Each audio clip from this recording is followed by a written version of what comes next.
नमस्कार दोस्तों, स्वागत है आप सबका हमारे चैनल में। तो आज का हमारा विषय है संधि। अब पहले तो सबसे पहले हम संधि का अर्थ जानते हैं। संधि का अर्थ होता है मिलना। ठीक है, जब हम दो चीजों को मिलाते हैं तो उसे हम संधि कहते हैं। तो आइए जानते हैं इसकी परिभाषा को। देखिए, जब शब्दों में जब दो ध्वनियां यानी कि दो वर्ण होते हैं एक दूसरे से मिलती हैं तो इस मिलन से उनमें परिवर्तन आता है। यानी कि जब हमने दो ध्वनियों को शब्दों में मिलाया है, एक दूसरे से मिली हैं, तो उसके बाद उनमें जो परिवर्तन आता है ना, उसको हम संधि कहते हैं। ये तो होगी इसकी थोड़ी सी लंबी सी परिभाषा।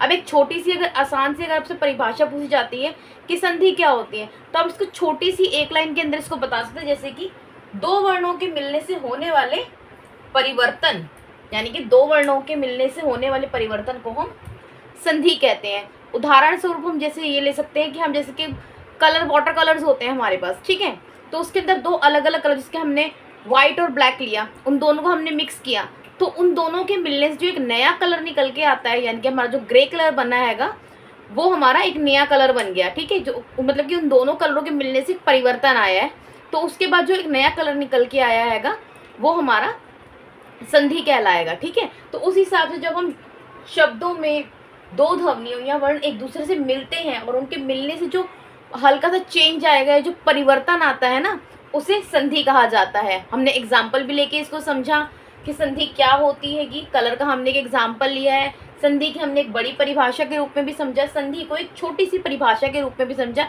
जैसे आपसे कभी एग्जाम में पूछा जाए कि संधि क्या होती है, तो आप चाहे तो ये वाली परिभाषा लिख सकते हैं और चाहे तो फटाफट छोटी वाली ये वाली परिभाषा लिख सकते हैं। जो आपको आसानी से समझ में आए आप उसको लिख सकते हैं। तो आज का विषय हमारा यहीं समाप्त होता है।